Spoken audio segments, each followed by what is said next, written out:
Greetings, good morning everyone. Today's video is a slight departure from my normal fare. We're going to be doing some cooking, making some cream beef gravy on toast.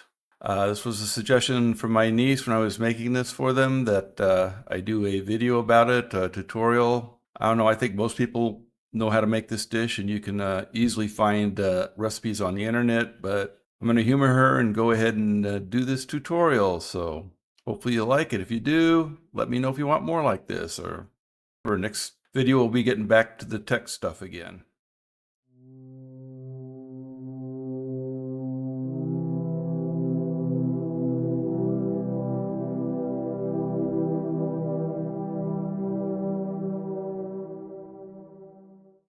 As I said, this is not my usual fare for this channel. Usually it's technical videos. This is a cooking video. Before I jump into the cooking, I think I should give you a little history of this dish. This is from an old recipe I wrote down in 1977. Or was it 76?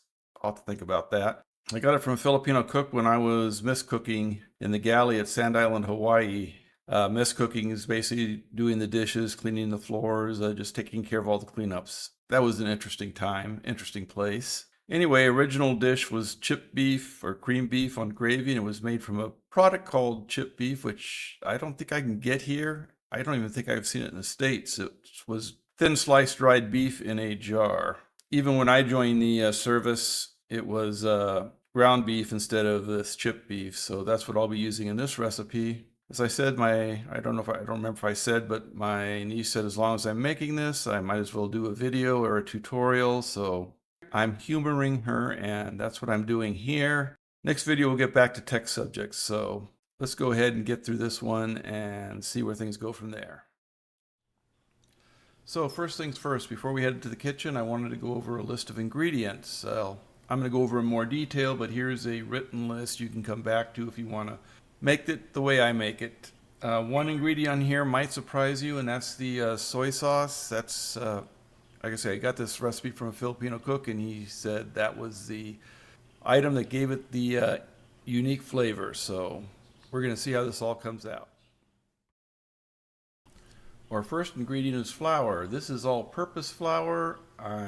You can use any type of flour. You're going to need about 2 to 3 tablespoons of this. It's a thickening agent basically, and it's part of a roux. Next up we have some salt. This is a fairly coarse salt. I'm not sure I'm going to need a lot of salt with this dish. Basically you're going to salt it to taste, but the Worcestershire soy sauce and bouillon are going to have salt in them, so we may or may not need any. Next we have some black pepper, and this is going to be seasoned to taste. It's been my experience, and remember it's been a while, but about half a teaspoon. You're basically going to have to season, and taste again. Here we've got some Worcestershire sauce. You're going to need about a tablespoon of this. I'm using Lee & Perrins here, but any brand of Worcestershire sauce should do. Now we have some soy sauce. This is a less salt soy sauce, but any type of soy sauce, any brand will do for this dish. So use your favorite. A beef bouillon cube. Any type of bouillon will do. 1 cube should be sufficient for this dish. Again, use your favorite. Since this recipe is over toast, you're going to need some sliced bread. However, rice or potatoes would do as well. Use whatever you like. What's your favorite? We're also going to need some onions and garlic for seasoning. I can't give you an exact amount here. It'll be about 1/4 to 1/2 cup of onions and about 1/8 of a cup of garlic. They're going to be diced, but it's going to depend on your taste. And of course, we're going to need some ground beef. This is about 1/2 kilo or around a pound. It's a little more fatty than I like. I usually prefer a leaner beef, but it will do. Also going to need some butter. This happens to be salted butter. Salted or unsalted, doesn't matter. If you don't have enough salt, you can always add a little more salt. And finally, we're going to need some milk. 2% whole milk, or whatever. The more cream content, the more creamier your gravy. So work with what's good for you. Okay, moving down to the dirty kitchen. The first thing we want to do is clean up and dice or onions and garlic. I'm going to speed this up a bit because it's kind of boring watching me just chop vegetables. So I will go, this is the way I usually cut onions. I cut them in half, peel the skin, get them, clean. And once I've done that, I'm going to cut them as follows. I usually slice about halfway up, then vertical slices, not cutting all the way to the back so they hold together. Then I chop them. This gives me a nice dice. Works good for most recipes. You go ahead and chop up the end piece a little bit just to get the last bit. Got a bowl I'll scoop these into, and looking at this, yeah, I think the one onion's going to do it here for what I need for this dish. Or I should say, we'll go ahead and dice up the other onion half as well. Again, similar process. Again, this is how I slice onions. It may not be how you slice onions. Next up, I usually prepare the garlic by basically mashing it and peeling off the skins and then dicing it. Again, going to speed through this. You're probably not really interested in watching me do this. Man, I think this might be actually a pretty short video if I keep speeding through some of this stuff. And making a mess on the counter, of course. All right, over to the stove. Let's fire up the burner, and we're going to go to medium-low heat. We want it to be hot enough to brown the hamburger, melt some butter, but we don't want to burn anything. I'm going to tell you right now, this non-stick frying pan has seen better days, so we're going to add a little oil just to be on the safe side. Any neutral cooking oil will do. I apologize for the angle. This, like I say, is my first food video, and I don't really have any equipment for an overhead shot or anything like that. I could probably rig something up, but I'm not sure if I'm going to be doing any more of these. This is sort of a test run, and again, my niece suggested I do it. So we're going to brown the hamburger. This is going to take a little bit. Again, we'll speed through some of this. You don't need to watch hamburger burn. It's sort of like watching paint dry, I guess. We want to brown it till pretty much all the pink, but not all the pink's gone. But say about 90 to 95% of the pink is gone. It's mostly brown. Yeah, just keep mixing it. It's doing good. Got a little sticking going on one corner here, but not bad. If things get a little rough, you can always lift the frying pan off the heat. Perfectly reasonable thing to do. Okay, I think we're about there. Go ahead and toss in the onions and the garlic.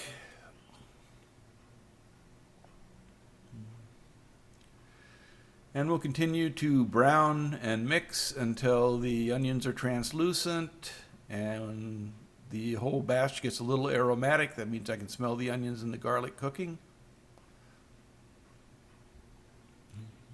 Like I said, I'm getting a little bit of sticking here, but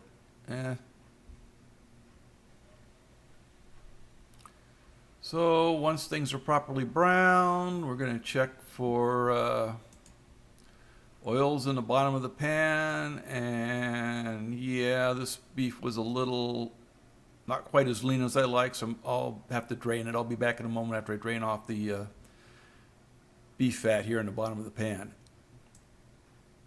All right, we've got the pan drained and back on the heat. Let's go ahead and add some more ingredients. First thing I'm going to do is drop in 2 tablespoons or so of butter. And we're going to mix and let this melt. It'll take a minute or two. Mix, mix, melt, melt. Check our temperature. Again, at this point, we're getting to an area where we really don't want to burn anything. I don't know if you ever made a roux before, but this is sort of a roux. It's made with the burger in place. Normally, you just put the flour and the butter together. If you're making like a gumbo, you like to make a nice dark roux. It's not going to be quite like that, though. Okay, now that our butter's all melted in,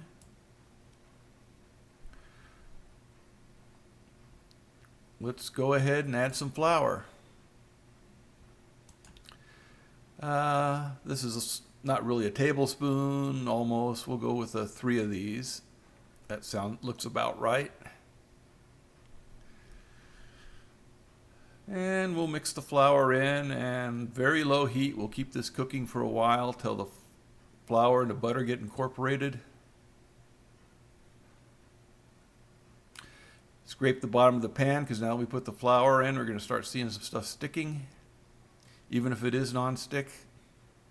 As long as it's not burned, scrape it up and incorporate it. That's good flavor you're getting there.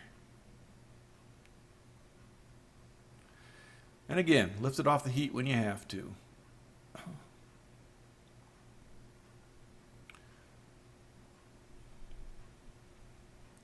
All right, now some more ingredients. Let's go ahead and break in our bouillon cube. Tablespoon of Worcestershire sauce. Real exact measurements here. You'll forgive me, I couldn't find the measuring spoons. And we're going to try and get about a teaspoon of soy sauce, not a lot. Mix it up a little.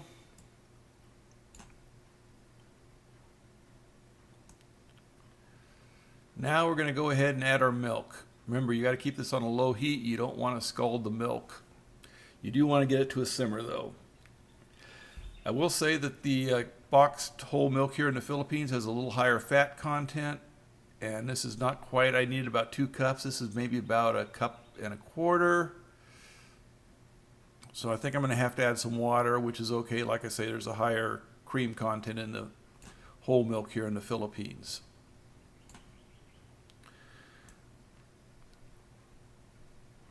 So yeah, we'll add a little bit of water and we'll get it mixed up good.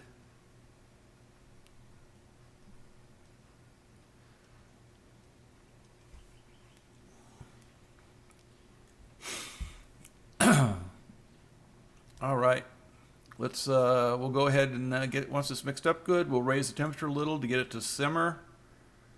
Then we'll turn the temperature down and let it simmer for a couple of minutes until the gravy starts to thicken up. At that point, we can actually right now let's season too. We'll add some salt and pepper while we're simmering, and while we're doing the simmering, we'll go ahead and do a taste test, and we'll add some salt and pepper to the mix to get that just so right taste. I tasted it. I was right, it has plenty of salt, but it does need some pepper. I'm going to go ahead and lower the heat some more. I'm almost all the way down now. And a little more pepper, and I think we got it pretty good. We're basically done. We just need to let it cool a little bit. The gravy will thicken up a little more.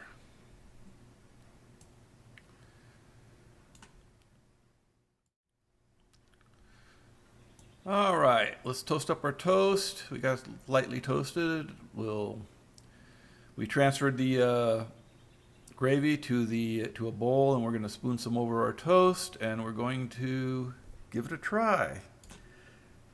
I should tell you, my niece, no, it's not my niece, my grandniece tried this and she absolutely loved it. In fact, I came down the next morning to get some for breakfast and it was all gone. Yeah, my nephew's daughter, my grandniece, she loves this stuff. She was a little hesitant at first, but once she tried it, like I say, I came down the next morning, I was going to get some for breakfast, and it was all gone. Anyway, that's it. It tastes good. It's good for you, I guess. I don't know. Probably a lot of fat in this. I'm not sure. Anyway, it tastes good. It gives you a good warm feeling inside. So that's pretty much it for SOS.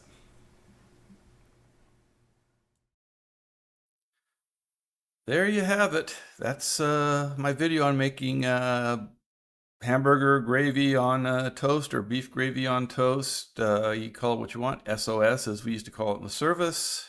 Like I say, this is the first cooking video I ever tried to make, so I don't really have a lot of equipment for the cool overhead shots, so I had to work with what I have here. So hope you understand. And like I say, this was a divergence from my normal stuff, so should be getting back to tech videos next time around. Anyway, thanks for watching all the way through, if you did.